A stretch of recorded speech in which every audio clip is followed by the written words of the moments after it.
Alrighty, guys. Sorry, I am a little bit late to the party here. I was just finishing off an article. Brody says, "Where you at, Peter?" I am here right now.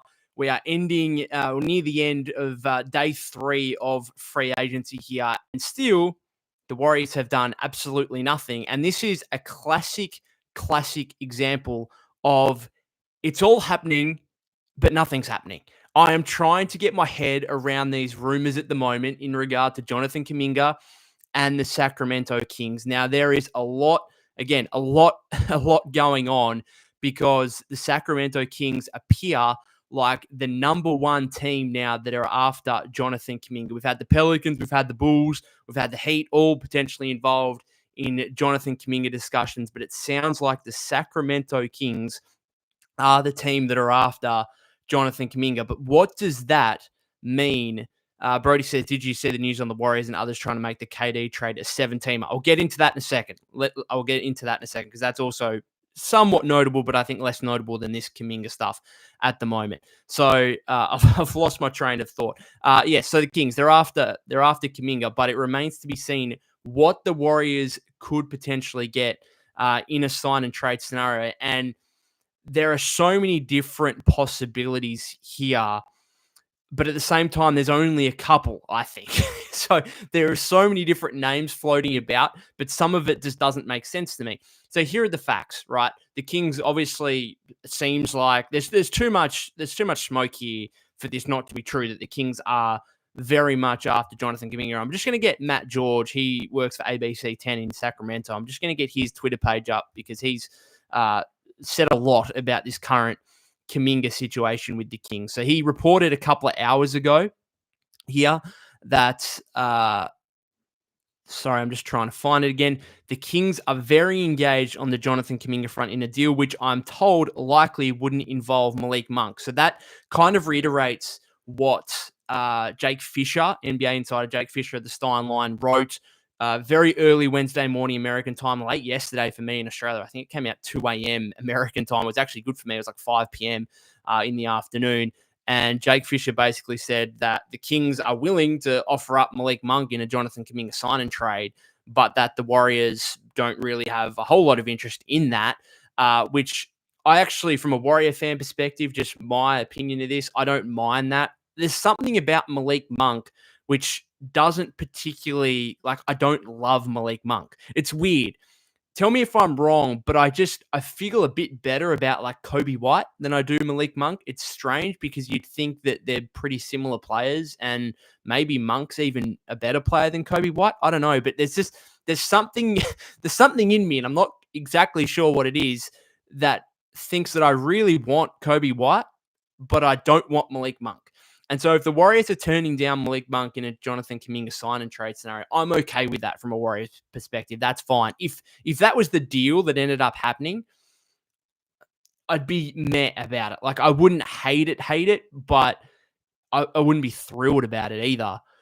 So beyond that, let's just get some facts straight here, right? As Brody says, Monk would be elite and the scorer we need off the bench. He'd be okay. I'm just not sure, like, is he closing games for you? I want a guy that can ideally close. And now maybe that's asking too much given the situation the Warriors have found themselves in with Jonathan Kuminga. But that's what I would ideally like. Some guy who could potentially close for the Warriors. I'm just going to check my Twitter notifications here, see if there's anything going on.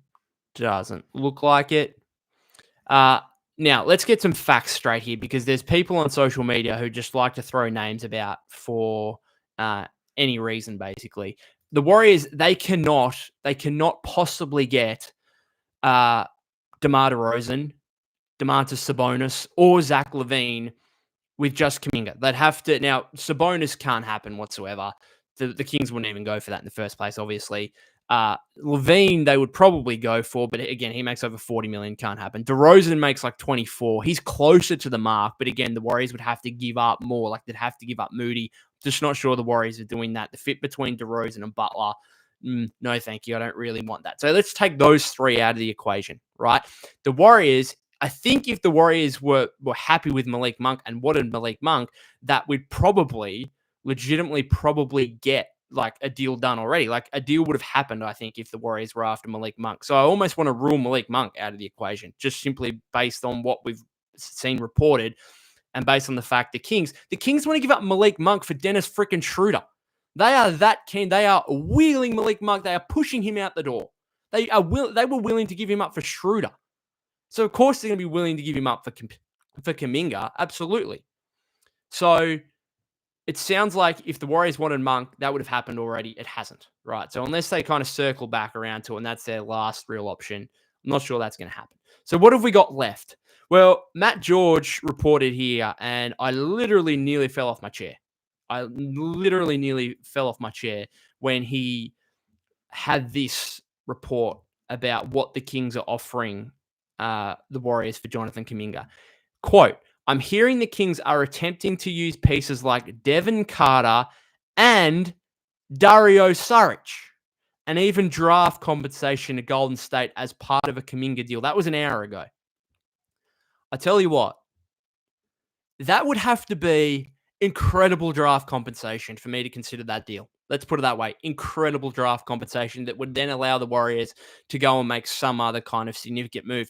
Dario Saric, are you kidding me?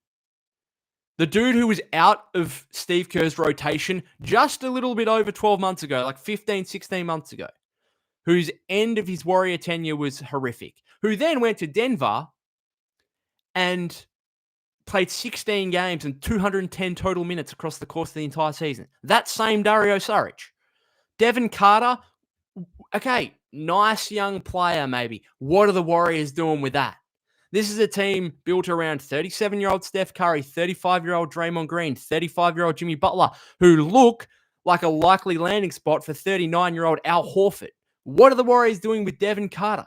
I don't know. So if the Warriors are not willing to trade Kuminga for Malik Monk, I'm just shocked that the Kings seem so keen to give him away. It's real random. Like they're willing to give him up for Schroeder apparently, or they were. Like, why? If they're not willing to take on Monk, why would they take a deal of Devin Carter, Dario Saric, and some draft compensation which you think wouldn't be significant? The only way I think the Warriors can be maneuvered or swindled into a bad deal here is if Kuminga and his camp really try and put the pressure on and say, hey, if you don't do this trade, we are going to accept the qualifying offer and we will be walking for nothing next season. And we'll be taking the $7.9 million qualifying offer and we'll be walking for nothing next offseason as an unrestricted free agent. Even that, Anthony Slater, here we go. Anthony Slater. There's nothing near the finish line on the Jonathan Kuminga front as the third night of free agency wraps, per sources. Conversations ongoing with Warriors and several teams on periphery. Warriors also waiting on Al Hawford decision. That's the latest on Jonathan Kuminga and Al Hawford to a degree. I still think there's still some optimism in me that thinks that this Hawford scenario is just tied in with Kuminga and that Hawford is just like the Warriors have got a handshake agreement with Hawford, but have just said, just wait for me to, hang on, I'm just reading something again here. That they're just waiting on the Kuminga thing to go down before they actually officially sign Hawford because they don't want to tie themselves into Hawford without knowing what they're going to do. They don't want to tie themselves into anything without knowing what's going on with Kuminga. That's how a bigger piece of this Kuminga is. Matt George, I'll tell you this. Sacramento Kings GM Scott Perry isn't going to be pushed around. He's negotiated bigger deals in the past and he's putting pressure on the Warriors who are in a tough spot with Kuminga. Man, you just traded for Dario Saric and gave away Jonas Valanciunas. Hugely one-sided trade. Yeah, I know you opened up room to get Schroeder, but aren't you now doing a sign and trade with Schroeder? I don't know what the hell's going on. Like, really? I'm not sure if I'm a Kings fan, I got that much faith. I don't know. But I also think I'm almost doing it out of principle. If you lowball me for Kuminga and you say here's Surridge and Devin Carter, if I'm the Warriors, I'm saying fine. Like, I'm not taking that deal. Kuminga, you can sign the qualifying offer because you know what? You can't go and sit out a year. You can't do that. If you want to be paid, because the thought is, well, could Kuminga sign the qualifying offer for 7.9 and then just refuse to show up? Like, just refuse to say, I'm not showing up to train again. I'm not playing next season. Do Ben Simmons. I ain't playing. The difference is Ben Simmons was paid. Jonathan Kuminga hasn't been paid. So if Jonathan Kuminga sits out a year on the qualifying offer of 7.9 million, who's paying him $25+ million next season? Who? No one's going to take that having not seen him play for a year. Are you kidding me? So yes, Jonathan Kuminga could say, F you Warriors, I'm taking the qualifying offer. The Warriors are going to turn around and say, fine. That gives us a little bit more wiggle room to go sign guys in free agency for starters. Yes, we might lose you next offseason, but you're still going to have to come back and try and play pretty hard, right? And then Kuminga's still kind of at the mercy of the Warriors because what if the Warriors say, well, you can come back and you can play about a 15-minute role off the bench, right? You can come and do that. And you know what? That's not really going to help you get a $25-30 million deal as an unrestricted free agent the next offseason. Like, every party has to be really careful in this because the Warriors are trying to contend. Kuminga's trying to get paid. Like, this is a very precarious scenario for everyone, it must be said.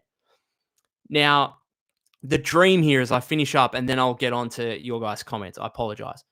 The last thing here, the absolute dream scenario for the Warriors. The dream scenario is Jonathan Kuminga for Keegan Murray. Keegan Murray, you sign me up for that. Sign me up for Keegan Murray. If the Warriors can swindle the Kings into Kuminga for Keegan Murray, build Mike Dunleavy Jr. a statue. Build him a statue. That would be an unbelievable outcome based on where we are with the Kuminga situation right now. In saying that, I'm not sure the Kings are going to do it unless they're drunk. Although they've just signed Schroeder to 3 years, 45, and traded Valanciunas for Surridge. Maybe they have been on the piss the last few days. Could be possible. Matt George says this was an hour ago. Side note, disregard anything you are saying about Keegan Murray being part of a Kuminga deal. Sacramento is going to be on the hook for whatever contract Kuminga signs. Why in the world would they give the Warriors a core piece for the right to pay Kuminga? Silly talk. Well, if you want Kuminga that badly, and like the Warriors still have the leverage of saying, we're going to match, like you can't sign him outright. It has to be a sign and trade. And I don't know, like I want the Warriors to play tough here and say, we're actually would prefer you to come back on the qualifying offer than take a crap deal, take a crap trade and get bent over. Like, I'd rather the Warriors just say, do the qualifying offer. As disastrous as that is, as disastrous as it is, it's still like Kuminga on the qualifying offer is better than Surridge and Devin Carter next season. It simply is. Like, it just is. Matt George 2 minutes ago. Sorry, I'm just reading. Brett Siegel says there's really not much of a tough spot. My man, Brett Siegel, getting back at Matt George here. Brett Siegel says there's not really much of a tough spot here for the Warriors as they aren't going to be forced into any trade, and they've made that apparent, hence their patient approach. If the Kings want to get Kuminga on an offer sheet immediately, Golden State can easily match. Facts. Why are the Warriors in a tough spot? They ain't. Facts, Brett Siegel. To which Matt George says, yes, the Warriors can match and pay for a player that doesn't seem to want to be there, nor do the Warriors feel inclined to keep him around. So the Kings are giving them an opportunity to get something out of it. They can say no if they want. There's the pressure from Sac. What? Okay. They're giving them an opportunity to get something out of it? I'm sorry. Dario Saric and Devin Carter ain't something. It's not something. It's almost Dario Saric is flat out negative value. He is negative. Even if you want to say Carter's somewhat positive value, it's literally nothing.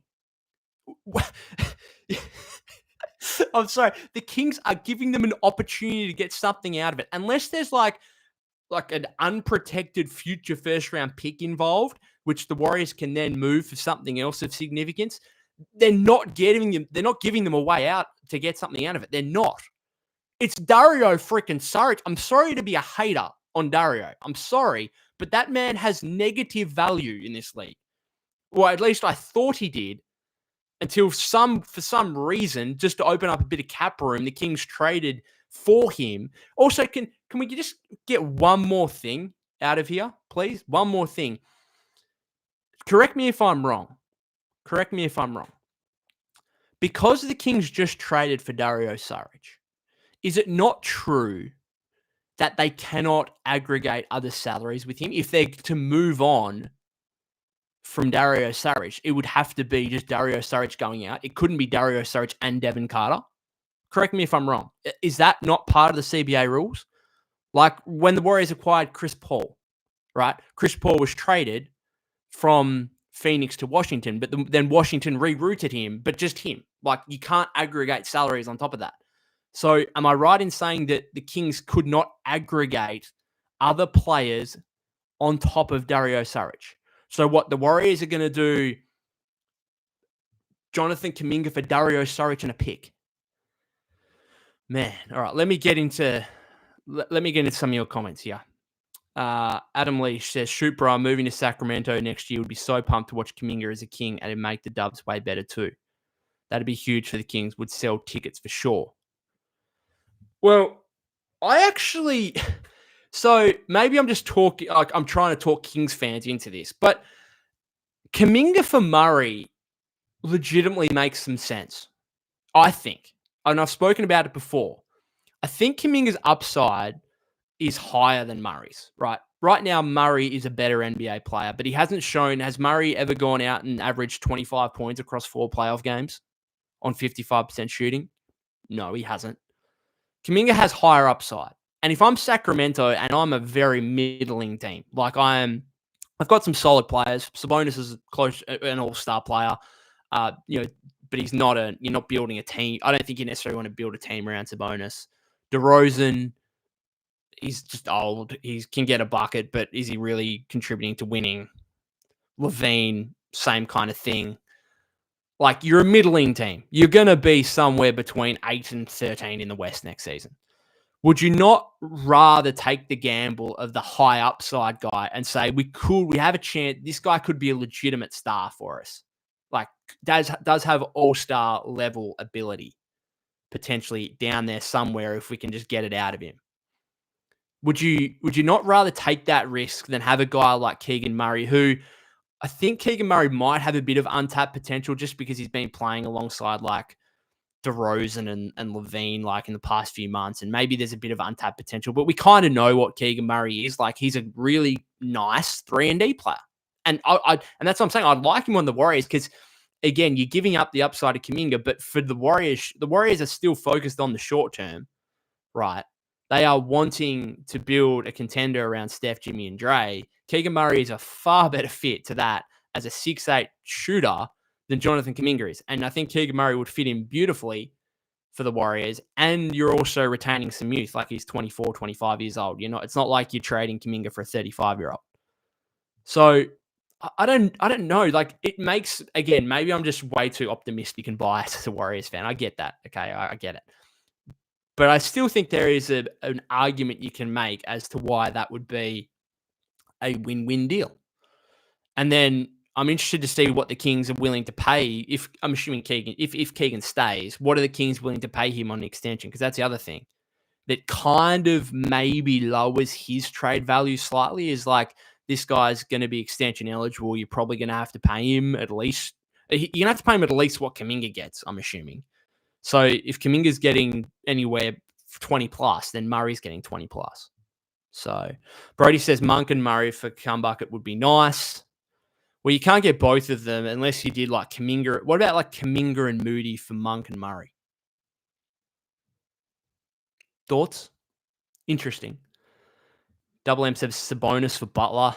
Butler can't get traded right now, so that's not happening. Kings fans think Kuminga's value is low. It seems you are thinking he's worth more than what he is. If his value is that low, I'm happy to take him back. I'm happy for him to stay at the Warriors. Like, when you're saying Kuminga's value is low, but Sacramento seemed pretty intent and keen on signing him to a $20+ million a year contract. So Brody says, I swear Kuminga needs to switch his agent, man, doing him no favors. Yeah, well, Jake Fisher said in May that he turned down a 5-year, $150 million extension. Had someone in the chat the other day say it was 5 years, 120. If it was 120 or 150, he should have bloody signed that. Cairo's Dream says, what about Trey Murphy? That would be an even bigger dream than Keegan Murray, but then the Warriors would have to be giving up Kuminga. And he's also on like $25 million. The good thing about Murray is that, again, he's still on his rookie contract making like 11.1 next season. So this is why, like, financially, Kuminga for Murray could work. And it's why it actually, to me, it makes the most sense out of all this, because there's other guys obviously outside of the price range financially, like a DeRozan, for example.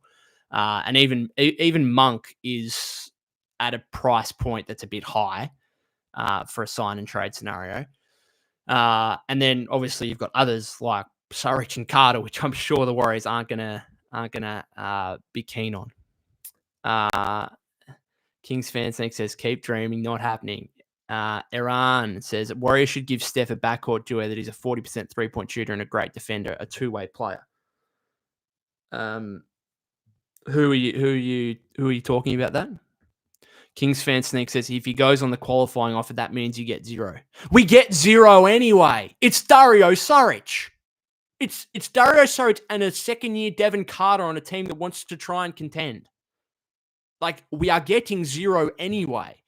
And it means that Kuminga has to come back, and Kuminga actually has to play well in order to get a big contract in unrestricted free agency. It would be not ideal, absolutely, but would I prefer that than taking Dario Saric and Devin Carter? Yes.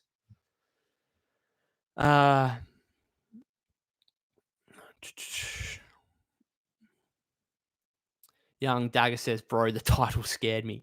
Well, this is just the rumors. This is speculation going on. Swin says the Warriors had a chance to trade JK to Kings for Keegan Murray and Valanciunas or Monk, and Monk is better than JK. We ain't trade. If Malik Monk is better than Jonathan Kuminga, if these two statements are true, the Warriors are keen to move Jonathan Kuminga, and that Malik Monk is better than Jonathan Kuminga, then why hasn't that trade happened already? If the Warriors truly wanted to get rid of Kuminga and they thought Malik Monk was better, that trade literally, I think, would have happened by now. Why wouldn't have that happened? Like, the Kings seem pretty keen on moving Monk. They seem pretty keen on acquiring Kuminga. That trade would have happened by now, I think, if the Warriors had interest. But they don't, by the sounds of it. It's been reported. Kings fan Snake says Keegan is much better. He is. He is at the moment. But again, is Keegan Murray having a 4-game playoff stretch where he's averaging 25 points on 55% shooting? Even if you took your best players out. Like, because you could say, oh, well, Kuminga only did that because Steph was out. Yeah, sure, absolutely. But, like, is Keegan doing that if, like, Sabonis, Levine, and DeRozan are out? He might average 25, but I'm not sure he's doing it on 55% shooting. So I'm not trying to gas up Kuminga here, right, and make him seem like the next coming of Giannis or anything. But, like, I'm just reiterating what the Warriors have done all along, and that is really value this guy. Otherwise, they would have traded him at some point in the first 4 years. And we could argue they should have. But at the end of the day, that's revisionist. We don't care about the past. We're talking about right now. And the right now would suggest that they still value this guy and that they're not just going to give him away for Dario Saric and Devin Carter. Like, seriously.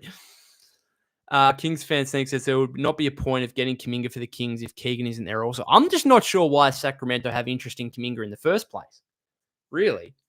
Like, Sabonis can't shoot, DeRozan can't shoot. It's almost like, I mean, obviously other moves would be made. I suppose DeRozan could be on the move. Maybe he goes to Miami or something. Like, I'm not sure. What I mean is the current iteration of the Kings. I'm not sure why the current iteration of the Kings would want Kuminga. If you kind of reset a little bit and said, we're going to tear it down slightly, but we're going to give this guy an opportunity to really thrive next season and try and become the star that he wants to be and he thinks he can be, then that's why it makes sense, right? You give him that opportunity. But while DeRozan's still there, while Sabonis and Levine are still there, I'm not sure he's going to get that opportunity. So we'll see. Uh,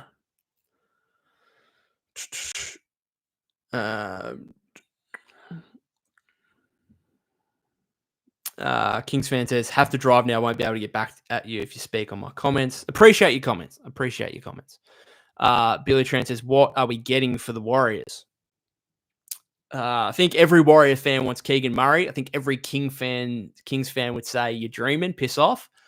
According to Matt George, the Kings are trying to make a deal centered around Dario Saric, Devin Carter, and draft compensation.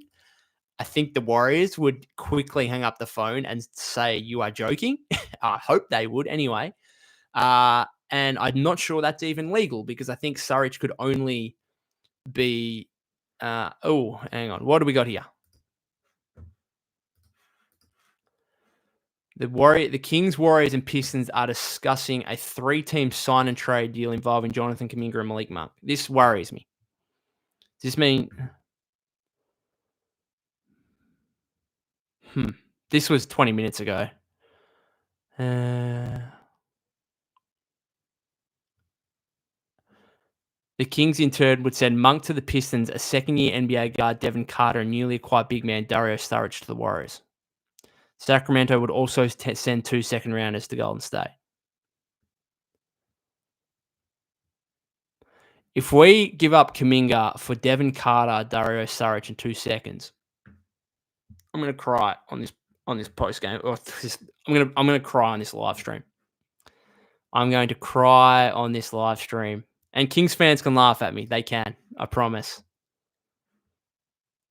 Man, I'm starting to cry already, even just at the thought of that. Whew. I don't know. Like, I kind of still believe in Kuminga. Like, I just do.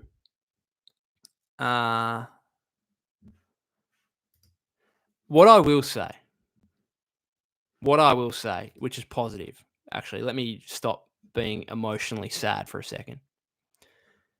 That report came from Tristy Rodriguez, who I've never really heard before, but she does work for NBC Sports Bay Area. So that was 20 minutes ago. And Slater reported straight after that there is nothing near the finish line on the Jonathan Kuminga front. I'm going to take Slater's word for it.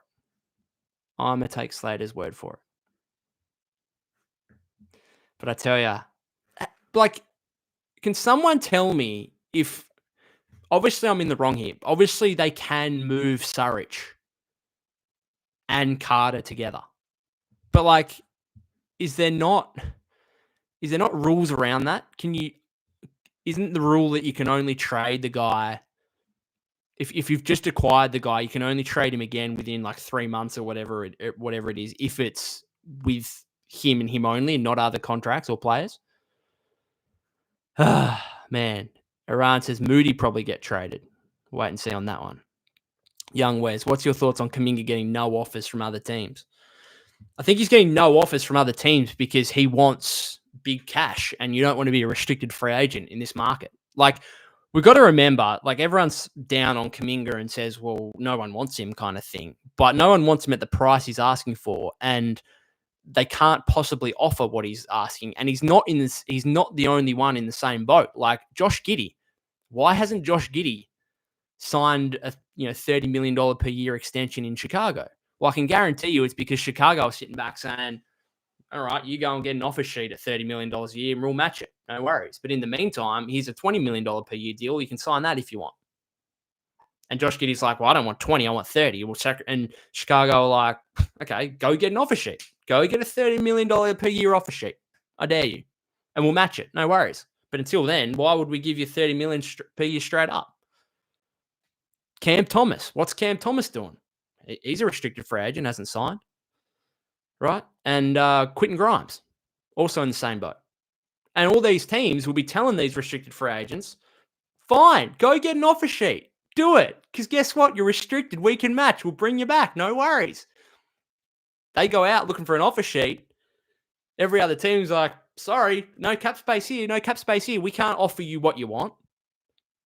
Like, that's just what the reality is for restricted free agents. It's why Kuminga made a huge mistake, and these other guys who could have potentially got extension. Quentin Grimes, maybe not, because he had a huge fourth year, obviously. But these other guys, like, if you had a chance to get an extension deal done, you probably should have done it, and your camp should have been pointing and saying, yeah, Brooklyn are really the only team with cap space. I think a lot of these restricted free agents looked at Brooklyn and thought, well, if worst comes to worst, they'll give me a big offer sheet. And technically they still could, but they haven't done it. If they haven't done it in the first 3 days of free agency, why would they? I think Brooklyn seemed pretty keen on using their cap space to take bad contracts and getting draft compensation for that. They ain't really interested in these restricted free agents. And so now these restricted free agents are looking around, and there's so much uncertainty going on. Royte says, aren't the Pelicans interested in JK? Yeah, been a little bit of speculation around that. Obviously, Herb Jones is someone the Warriors would love, I think, and Warrior fans have certainly shown on social media that they would love. But right now, it seems like all this stuff is really going on with the Kings. Maddie says, I suspect he isn't being moved because every team is lowballing us or Lacob is overvaluing him. Probably a bit of both. Jay says, what's your rating on a starting five of Curry, Butler, Murray, Green, and Hawford? Love it. Love it. Dream. That's great. You still Moody, Pods coming off the bench.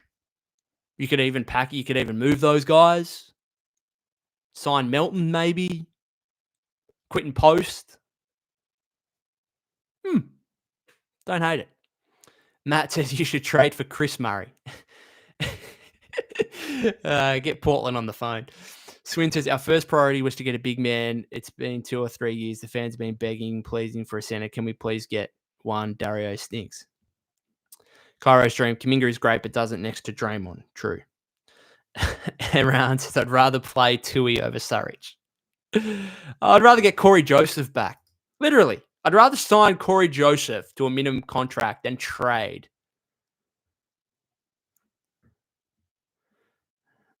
I love this banter between Siegel and Matt George. Brett Siegel, just a heads up, by the way, Matt George is a friend and one of the best series when it comes to Kings coverage. There are two sides to every story, and with these two teams, there are always a multitude of direction things can go. Neither points are wrong as both are facts. Neither points are wrong as both are facts. Interesting.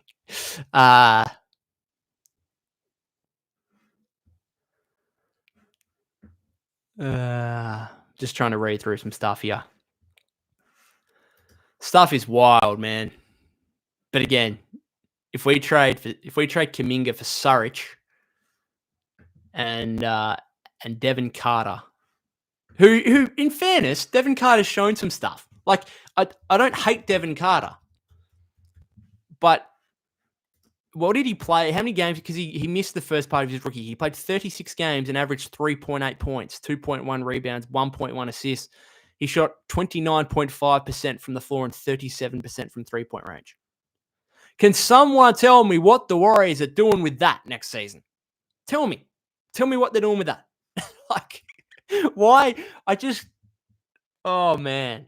Like, why would the Warriors do this deal? I would prefer them to say, Kuminga, take the qualifying offer. As disastrous as that would be, it's better than getting bent over by the Kings. Man. Andrew the Goat says, horrible trade idea. If the Warriors do this, they would be dumb. I don't want Dario Saric back on the Warriors. He is trash.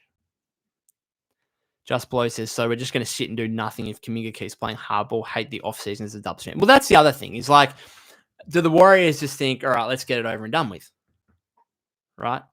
Like, do you just say, look, we just got to move on. Let's do the deal for Saric, Carter. Let me just double check. I'm looking up these CBA rules myself. Trading an NBA player immediately.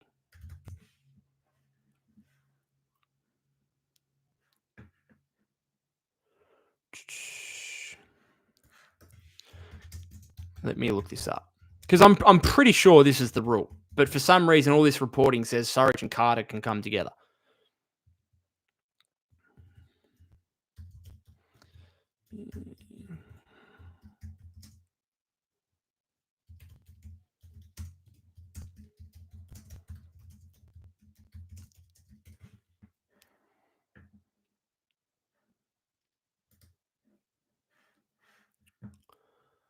Uh,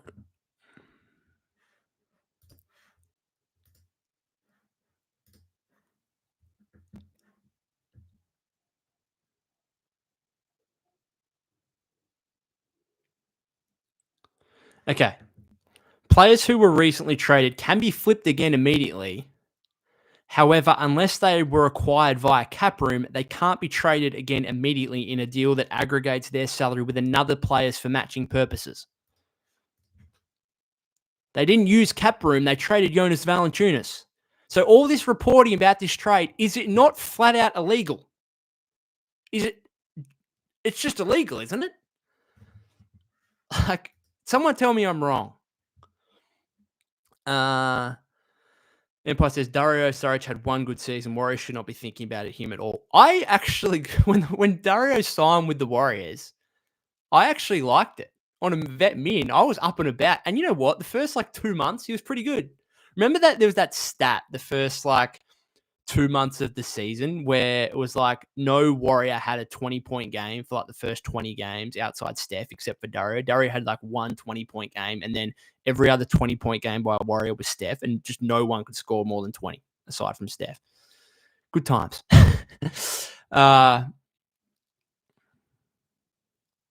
S says every player has different rules for being traded multiple times. I think Jimmy can only be traded 6 months after he was traded to the Warriors. The Jimmy one is not because he was traded, right? It's because he did the extension. Jimmy can't be traded for 6 months after the extension. That's why he can't be traded to August 6th. Not because of the trade, but because of the extension. Brody says, what about Bol? He's great in 2K. Love me some Bol. Valet, who reported on the 7-team trade. All right, let me get into this quickly before we get back to the Kuminga stuff. Fred Katz of The Athletic said that the Houston-Phoenix trade involving Kevin Durant may be expanded here to a 7-team trade that involves, I haven't got the article up, it was the Warriors, it was the Hawks, it was the Lakers, it was the Nets, maybe. In fact, let me just get it up now. I believe that's... it was the Rockets, Suns, Warriors, Hawks, Nets, Lakers, and Timberwolves. Right, so 7-team trade centered around Kevin Durant. But don't get too excited if you're a Warrior fan. It doesn't seem like it's going to be too much aside from the draft trades they made in terms of trading with the Suns to go from 41 back to 52 and 59. It seems like that's just going to be part of an expanded 7-team trade. Doesn't seem like there's anything else going on in that regard if it does work out to be a 7-team trade. So it's got the potential to potentially expand into something more significant maybe, but by what Katz has said, it's just the draft, the trade that the Warriors made with the Suns hours leading up to the draft is what's going to be involved in that.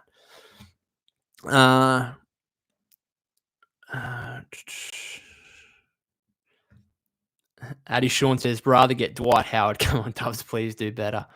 Farley says, no, not Saric and Devin Carter. Roy says, yeah, no, if we get Saric and Carter and 2 firsts, I'll honestly give up on the season before it already starts. 2 firsts? 2 firsts is, I could do, it's the Kings. I could do 2 unprotected firsts. That's fine. I think if anyone said, let's get 2 first-round picks for Kuminga unprotected from the Kings, you'd do that. So actually, 2 firsts is fine, but they're saying 2 seconds. Ain't no way I'm doing 2 seconds. Romy says, Vooch and AO for Kuminga. Nope, that can't work financially anyway. If it's going to be the Bulls, it's got to be Kobe White. But I think I'd prefer the Kings and Keegan, or I'd prefer the Pels with Herb Jones. They're the 2 right now. Swin says, if we trade JK for Dario, then Dunleavy got to go. Imagine saying, can you imagine being Mike Dunleavy and going to a press conference and trying to validate the reasoning as to why you traded a guy that averaged 25 points in the last 4 games of the playoffs on over 55% shooting from the floor, and you traded him for a guy who was out of your rotation 15, 16 months ago, who then signed with Denver and played 16 total games for the season, 0 playoff games, and played a grand total of 210 minutes. Not through injury, but because he was just not good enough to be part of a rotation that, beyond the starting 5, flat out sucked. The Nuggets bench sucked. They've done amazingly well to address that so far in the last few days. Like, they are one of, if not the biggest winner of free agency so far. Unbelievable work from the Nuggets. But if they had some kind of depth this past season, they probably would have won the chip. Right? Saric could not see the floor for them. But yeah, like, imagine being Dunleavy trying to validate the reasoning why you made that deal. Warriors cannot be that stupid, even if the alternative is the qualifying offer. The real Buddha says Devin was a lotto pick, just hurt. Yeah, like, fine. But what are the Warriors trying to... The Warriors have got these 3 old guys. They're trying to sign a 39-year-old Al Hawford. What's Devin Carter? You reckon Steve Kerr is going to rock up a training camp, look at Devin Carter and be like, yeah, man, can't wait to play you 25 minutes. Yeah. I don't think he's going to be doing that. He does that with pods, to be fair, but I don't think he's doing that with Devin Carter. TPP student says, is there any way of getting Kobe and Vooch for Cumbucket? No, not financially. In fact, you'd struggle to do... Because this base year compensation rule, which means the Warriors can only take 50% of what Kuminga actually gets. So basically, you're looking, if Kuminga gets 25, which is probably on the high end now. If Kuminga gets 25 a year, the Warriors can take back 12.5. Now, if they stay under the first apron, I think they can take back an extra 7.5, so they can take back 20. But that'd be the max, right? Otherwise, you could include Moody's contract. You could include Buddy Hield. You could include any player, I suppose. But no, you can't do Kuminga for Kobe White and Vooch. You can do Kuminga for Kobe White because he makes around that mark, and you can do Kuminga for Keegan Murray because he's around that mark at just over 11. So make one of those 2 trades, fine. I'm a happy man. But otherwise, there's not too many options. Well, look, Valet says him. FJK, man, him on the team is becoming a distraction. It soaks up all the dialogue. Just been gone with it already. Honestly, I don't ever want to say JK's name again. He's, you know what? To me, he's still a Warrior player. And until he ain't a Warrior player, then I'm going to value him like I think he can become a really good player in this league. Honestly. Just quickly on the Hawford thing. Are we getting a bit concerned with the Hawford thing? Part of me is, but the other part of me is like optimistic that we're just waiting on what happens with Kuminga and that therefore Hawford will sign immediately after there's some kind of Kuminga deal done. My goodness.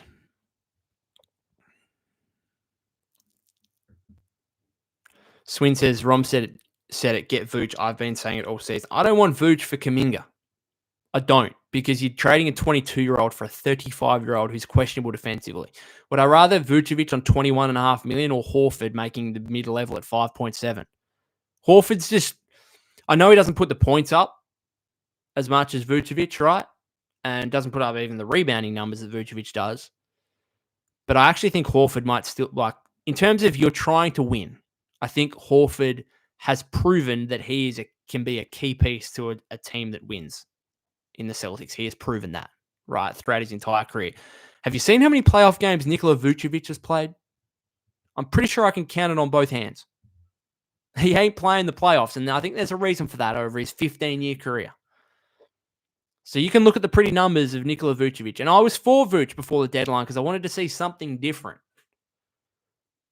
But I would much, much prefer the Warriors just to sign Al Hawford at 5.7. Absolutely. Young West says, realistically, how much a year do you think Kuminga's worth? Well, like right now, or like, because all of this has got to come down to like, okay, what can he be in the future? Right. And that's what you got to take into account with these young players. If he was just coming back to the Warriors, right? If this was, let's say, if you go back to if Kuminga was end of year 3 right now, and we were talking about a possible extension, right? 25 max, probably 20. I think. I don't know. I think 20, but and I'd be willing to go up to 25 per year. Uh, the real Buddha says this is the tampering period. Damick says I'd rather have Keon Ellis as opposed to Sturridge. Absolutely.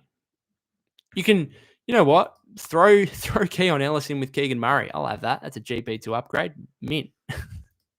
I'm not sure you're building a trade around him, but he'd be like, if he's like the second, like I'd almost prefer him, I think, over Carter, which I know Carter's a lottery pick last year, but again, if the Warriors are trying to win next season, I think Ellis could be a pretty decent upgrade to Peyton. So I'll take that. Swoosh says King's offer is such a joke. Yeah, literally laughable. And also, I think not possible if I'm right about the CBA. Swin says JK is only worth around 15 million. Swin says, does anyone think the Warriors signed Damian Lillard? Hope so. We talked about this yesterday on the live stream. I want Dame on a minimum. Absolutely. Does he take the minimum? Maybe. 2 years. We've got 46 minutes into this and we haven't talked about Dame. We haven't talked about Ayton going to the Lakers. Hopefully, Ayton going to the Lakers clears the path for Hawford to come to the Warriors.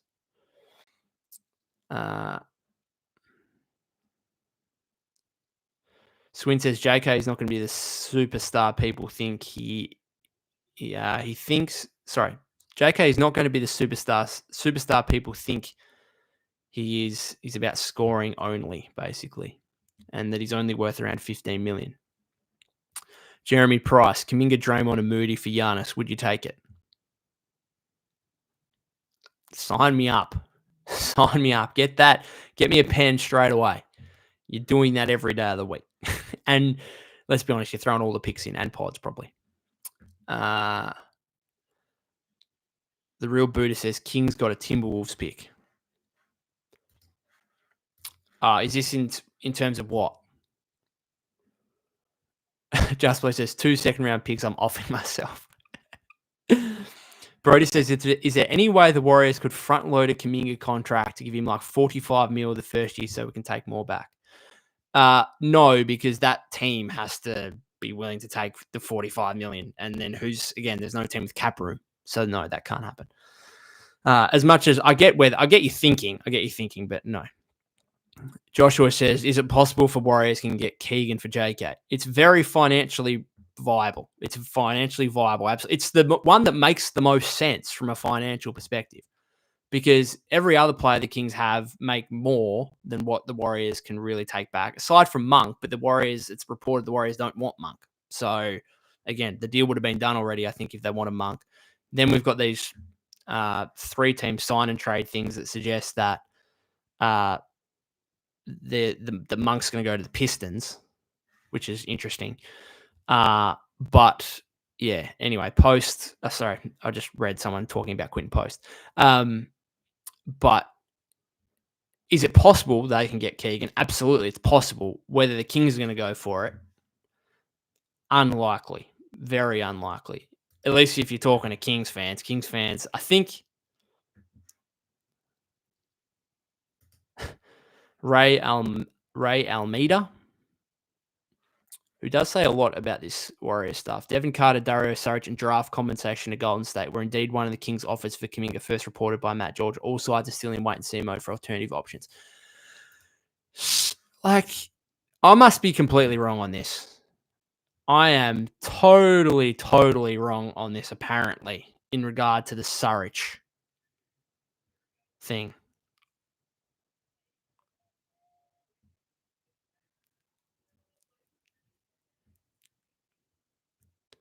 Anyway, I'm just reading through some of this stuff. I'm going to crash out, though, if we see Kuminga for Dario Saric, Devin Carter, and 2 second-round picks. Man. Hope it doesn't happen while I'm on live stream because it'll be emotional. Some people might enjoy that. Jeremy Price, I hope Post can learn how to box out and play in the paint playing behind Hawford. Yeah, absolutely. And I think QP is going to be when you get a nodie on your watch and it's nothing to do with a trade. Hang on, someone emailed me. Yeah, I think Hawford would be a great veteran leader for Quinton Post. And I don't like Quinton came back out and said it, I think, on 95.7 the game last week. Like he said, like he doesn't necessarily expect a starting role kind of thing. So I'm sure he'd be fine playing as a backup. And I think the ideal situation here, the absolute ideal situation would be that they kind of share the minutes next season, that the Warriors always have Al Horford in their back pocket as the veteran guy who they can go to in the big moments. But that by the end of the season, Quinton Post actually develops to a point where you could go into the following season thinking, we're okay with him being the starting center. We're okay. Now, will he reach that point? I have my question marks, but that's the ideal scenario here. Valley says, I honestly think JK's reps have failed him. He doesn't have a market. If he did, he would be gone. Teams only want him if they can swindle GSW by getting him. So my question is, so this deal that's been proposed, so I don't even think it works because of the Saric just got brought in, and for some reason, I think he can't be aggregated with contracts. But again, everything reporting this says that he can, so whatever. But even then, like financially, so what are the Kings giving? Because there's nothing here that says what Kuminga's getting out of this. What's Kuminga getting? I don't think there's like what's the contract to make this work. Very interested in that.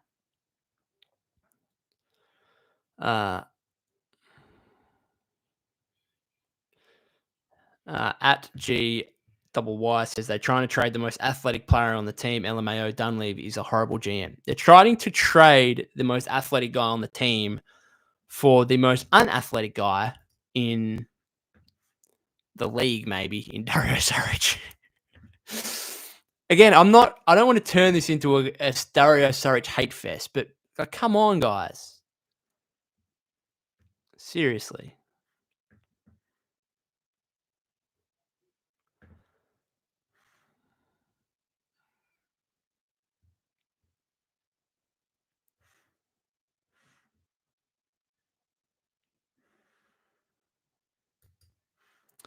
All right. Sorry, still getting through some comments here. The Warriors are better off keeping JK unless a trade deadline if they can't get back valuable assets during the summer. Yeah. Like just worst comes to worst, signing to a contract and say, we'll try and move you by the deadline. Like just play it out until then. It's not ideal. Like, let's be honest, it's not ideal, but it's better than getting Dario Saric and Devin Carter. Valley says Hawford is waiting like Dario was waiting to sign with us a couple of years ago. Remember? Yeah. That was that like a week into free agency, maybe? Young West says, can we get Mo Wagner? I'm assuming he's going to go back to Orlando, but yes, I wouldn't mind him. Is he a starting quality center? No, but he's a pretty decent backup. I feel like if you got him, then would you try and ship out TJD maybe? Because do you need all four guys? I suppose the hard thing with Wagner is he's coming off a significant injury, so how much can you really rely upon him? I don't know. Valley says Hawford is solid. Let's lock him in. Absolutely. Swish says rather get Trey Murphy or Herb Jones from the Pelicans for JK plus filler. Yep, agree. Empire says I think if JK went to the G League for a while, he would fit on the Warriors. Every young player on the Warriors went to Santa Cruz G League and fit in the system perfectly. Only Kuminga don't. Yeah, well, they ain't sending Kuminga to the G League in year 5. I promise you that. Valley says JK, based on the current market, is a $15 million per year player.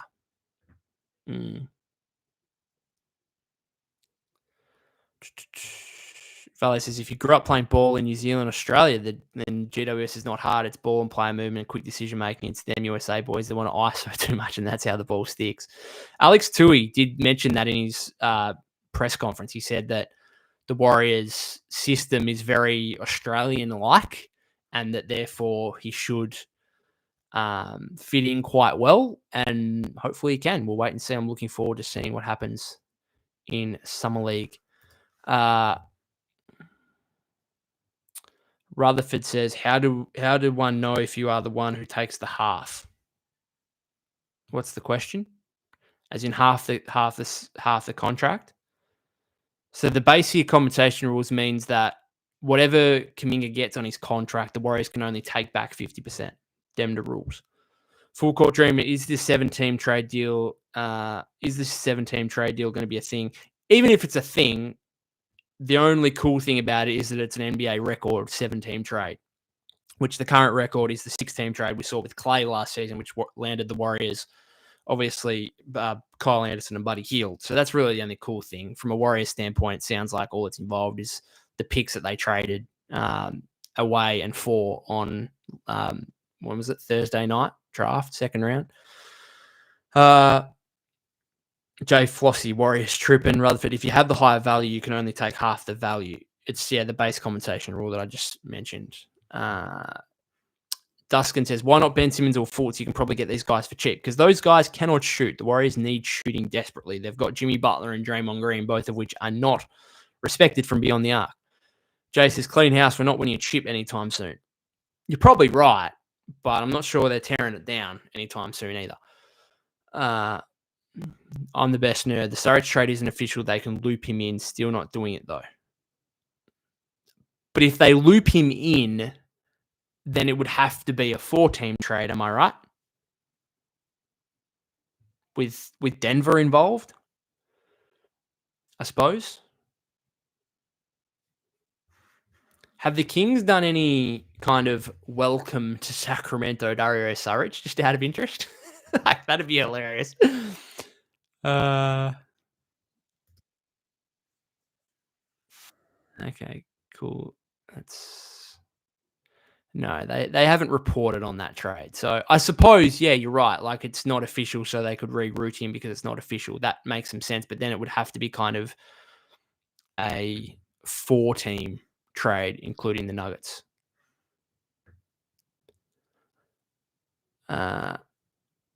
Yeah.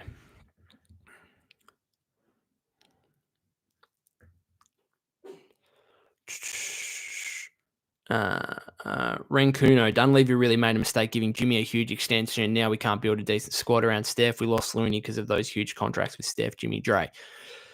Probably I'm not sure how much helpful it would be, how helpful it would be, but I think it would be somewhat beneficial. It certainly wouldn't hurt if Jimmy got like the $40 million per year deals that Kyrie and James Harden are now on, rather than the 55. Saving that $10, $15 million a year might have been helpful right about now. So, yes, you're absolutely right. Dustin says, I definitely think Pelicans overpaid for Looney. Absolutely, they did. They absolutely overpaid. I'm shocked, dead set shocked that Kevon Looney got 2 years, 16. Just Blow says, I'm not excited for the pods-led Warriors in 3 years. Steph's still playing in 3 years. Don't worry. Steph's still playing in 5. He's getting to 42. Jeremy Price, you think Richard is going to see time this season outside of Santa Cruz? It's impossible to say right now, but it will also depend on, because he could be a possible like GP2 replacement. Whether he's going to be playing a rotation role, we'll wait and see. I would be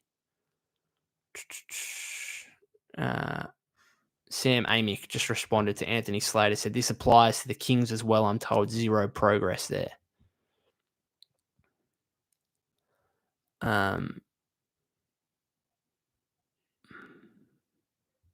Good. If this Kuminga to Sacramento thing falls over, good. Good. That's much better than taking Dario Saric and Devin Carter.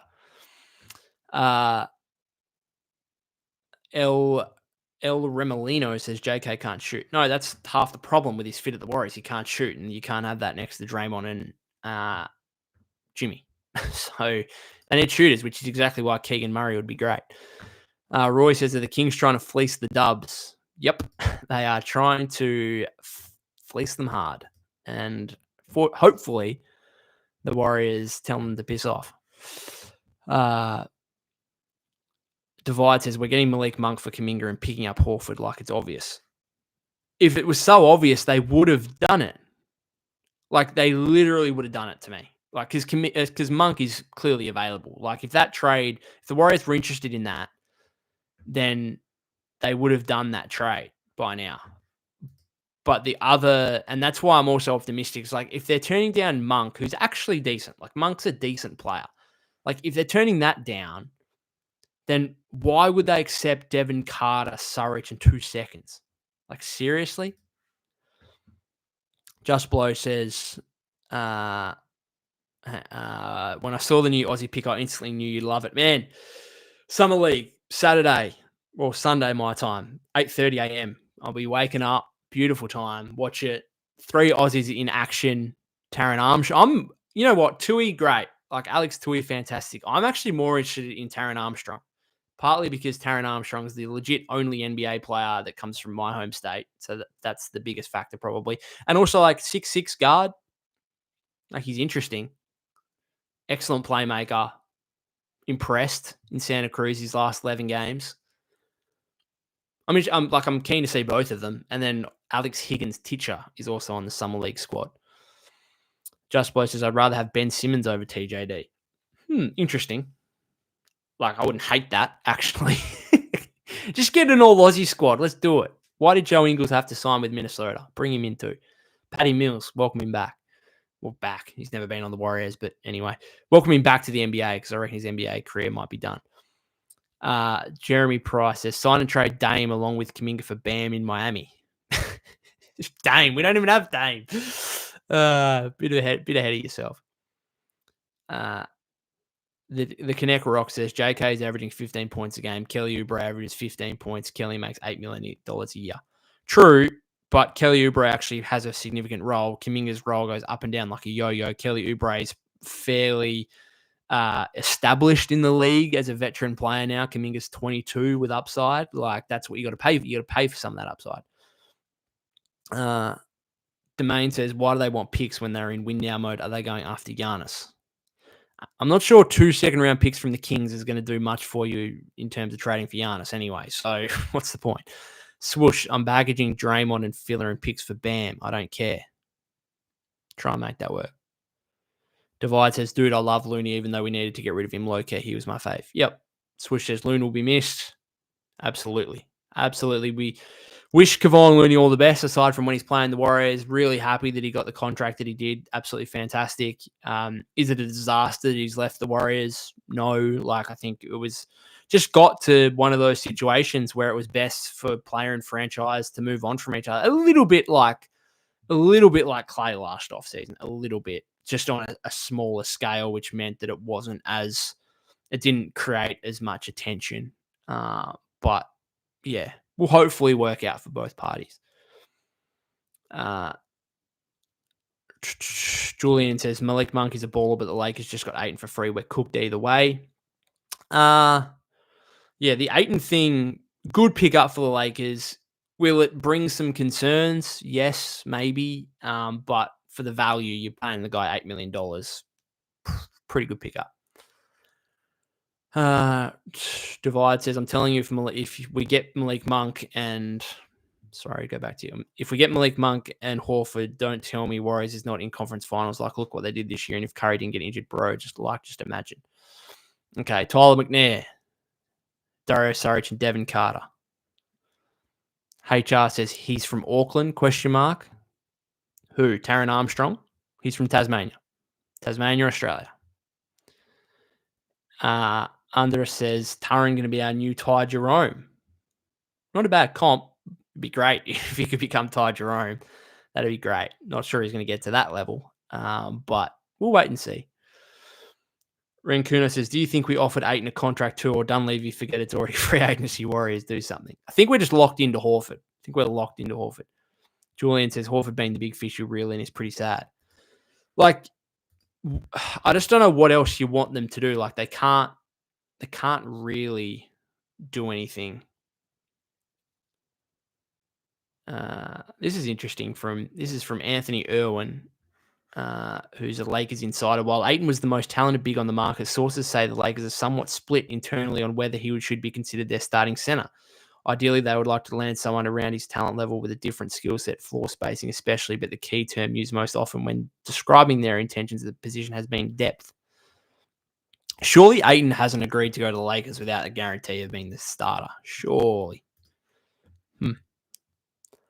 Oubre went 0 of 31 from 3 for us. Just below Curry, Dame, Ben Simmons, Draymond Post is a top 3 lineup. The Ben Simmons love here is wild. F2P says, if we get our, what would you think our starting lineup would be? Well, it's hard to say without knowing what happens with the Kuminga situation, but I think you'd probably have like Steph, Pods, Jimmy, Draymond, Hawford. Like at the moment, I suppose, based on the current roster. People seem to just want to push Pods back to the bench. Like just whenever I see starting lineup combinations for the Warriors, it's like they never include Pods. And that might be your dream, but I'm thinking about it from a Steve Kerr perspective. When we know Steve Kerr loves Pods, and we also know Pods has like led the Warriors in plus minus the last 2 years combined. The last 2 years combined, the first 2 years of his career, cumulatively, he's led the Warriors in plus minus. The Warriors are better when he's on the floor. If a guy has the best plus minus on the team over the last 2 years, should that guy not be a starter? I'm sorry, I know people won't like to hear it, but is that just not what should happen?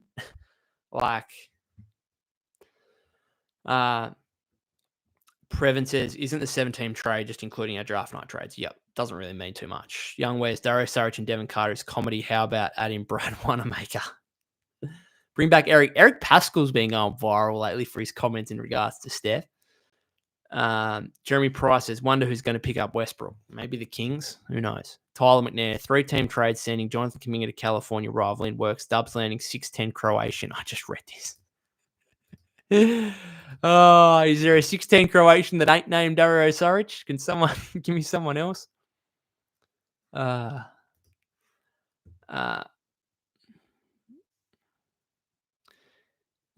says, if you're a true Warrior fan, it hit the same as Clay. I'm not sure it hits the same as Clay. I got a cat called Clay. I love Clay. That was sad last year. Loon is up there, no doubt, but Clay's a top 3 or 4 player in this franchise's history, you would say. I'm not sure Loon is at that point. F2P, Pelicans about to cook the Warriors with the Looney Pool Quinones lineup. They might even get Moody and JK. Mr. Level said, Lakers still going after Hawford. It's a bit of a concern. Rutherford, Luka, and LeBron can't play without a center. And they got Ayton. Dumming says, Warriors should try to get signed Trey Lyles. I don't hate it. Divide says, what happened with Pat Spencer? Well, the Warriors didn't give him a qualifying offer. So it looks like he's probably gone, I'd imagine, unless he gets a main roster, unless they sign him in late in free agency or something. I think he might be gone. HR, mango, papaya, or guava? I'm a mango fan. Valet says Lakers are going to be a comedy team. Divide says Bron is not winning another ring, bro. Just playing to play. There's a chance he might. We're going to get LeBron to the Warriors at some point here. The chance. Kawakami talked about it in his article today.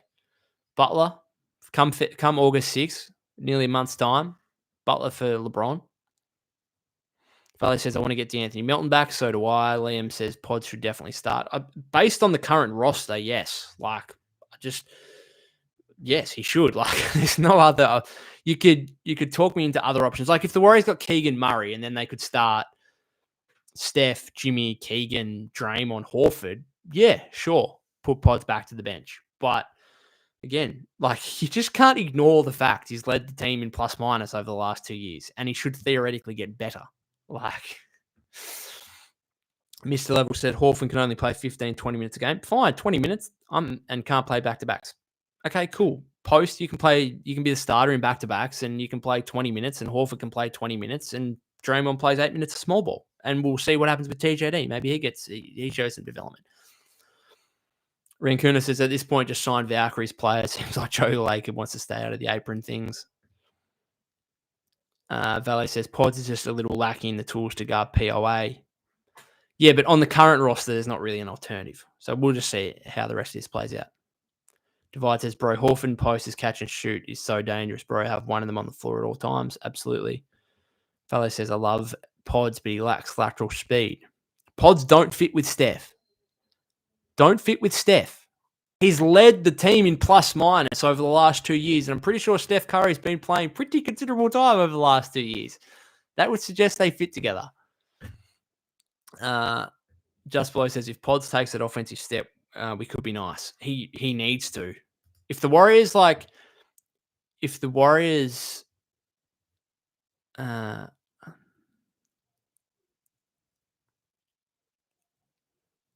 I'm just reading some comments here, sorry, on Twitter.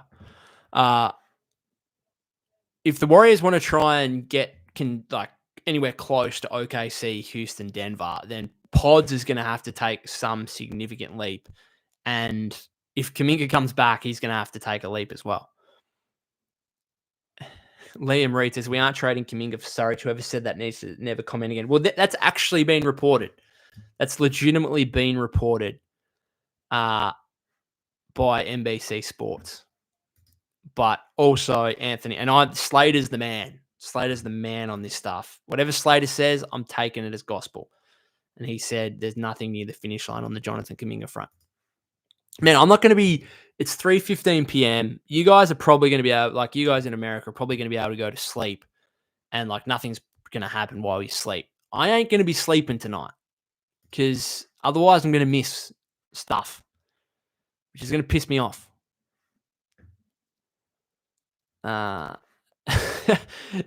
Someone on Twitter here says, is Devin Carter actually older than Kuminga? He actually is. Devin Carter's older than Kuminga. Man, that just makes it worse. Well, that could help. That could actually incentivize the Warriors. Warriors are looking for old players. Mark says, trade Moody for Monk. Can't do that straight up financially. Mr. Level says, that means we're relying on Post to make a jump. I don't believe in TJD. Liam Reed says, Mr. Level hates Al Hawford for no reason. HR, I like Pods as a 1-2 backup off the bench. 2 small, poor defenders. Pirate, Pods is sneaky good. He'll be a 40% 3 eventually. Casuals just can't see it. The advanced numbers on that man are terrific. And that's why that's why Steve loves him. It's not like Steve just loves him for no reason. It's because the Warriors win when he's on the floor. It's just facts. Dead set facts. You can't escape that. You can tell me he's not quick enough laterally. You can tell me his 3-ball comes and goes. You can tell me that he doesn't finish around the rim enough, well enough, and that when he gets to the paint, he stops and stuffs the offense up. Cool. You can tell me all these different things. Look at the numbers when he's on the floor compared to when he's off. That's what it's a winning game at the end of the day. That's why, plus minus can be deceiving, don't get me wrong, but plus minus across the course of an entire season is telling. Very, very telling. And we've got 2 years now of Pods being a very, very good player when it comes to the plus minus numbers. Young West says Pods is a solid 7th or 8th man. Maybe he can play a TJ McConnell type role. No, I think he can be hopeful. I know TJ McConnell did some stuff in the finals, but I think he can be better. I'm going to finish this up in 5 minutes, guys, because I've actually got a haircut that I need to go to.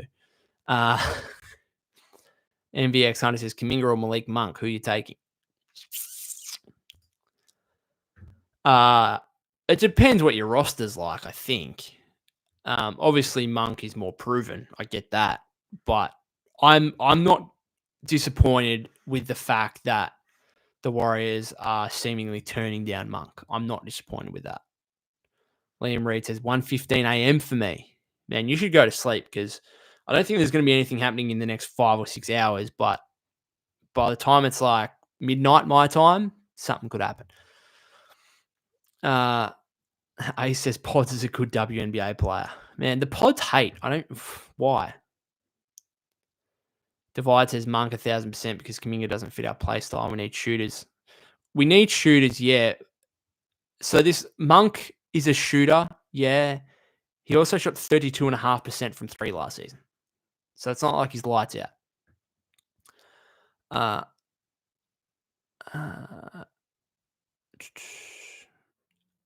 Akibo says, I think Moody, Buddy, and Pods should not be starters. I think ideally, I'm okay. Like, I'm okay with Pods being a starter, I think. Like, if we got an upgrade there, great. But I think this current version of the roster, fine. I probably agree with you on the Moody and Buddy Hield.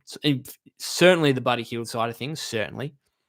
And you probably don't want Moody as a starter either. Rancuno, Surridge for JK is the most Warriors off-season move ever. If that would happen, we just the king of rumors and get nothing in the end. That's just, it cannot happen. That blatantly cannot happen. It can't.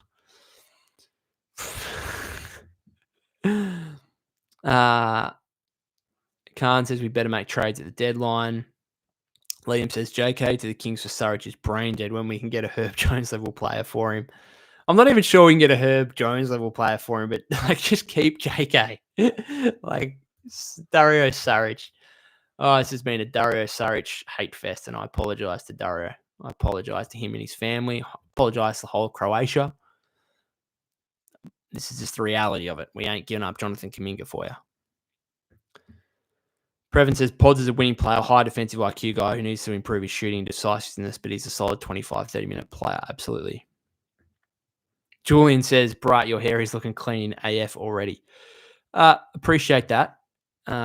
Let's do another live stream tomorrow and you'll see it. Mr. Level says, Jock Landale might be a real option for us. Yes, another Australian. We're going to make the Australian national team here. Baby Cake says 6 man is a luxury. Pods is good, but I don't think you should start over Kuminga. Well, he has to because of the shooting variant of this. Absolutely. Baby Cakes, give me Taron before Pods. Maybe one day. Divide says, bro, I really want Al. Again, I'm pretty optimistic, hopefully, that he's just waiting to sign with the Warriors after the Kuminga stuff happens. There's a lot of Pod stuff going on. If you all like Pod so much, what happened when D'Anthony Melton got hurt? Pod started all those games and we was losing. Okay, it's a fair point. But then I could say, well, what happened in the second half of the season when Pods was a starter again and the Warriors went on a massive run? Like, I think Pods is really good as like your fourth, fifth starter. Like you don't want, because that's the issue is I think when he was a starter earlier in the season, the Warriors just didn't have enough offense. And so there was like too much Pods, right? But then when he gets shunted back a little bit because Butler comes in and now all of a sudden he doesn't have this huge reliance. There's not a huge reliance on him offensively. Then he can sit back into this supplementary role. He's like your fourth or fifth starter. That's it. Like he's a connective piece. That's great. That's fine. It's why I'm concerned. Like I'm not sure he's ever going to become a star. He's not going to be a guy that can be a second or third guy on a team where you're giving him the ball and asking him to make plays. But as a fourth or fifth starter, he can be that for the next 15 years, I think. And that's very valuable.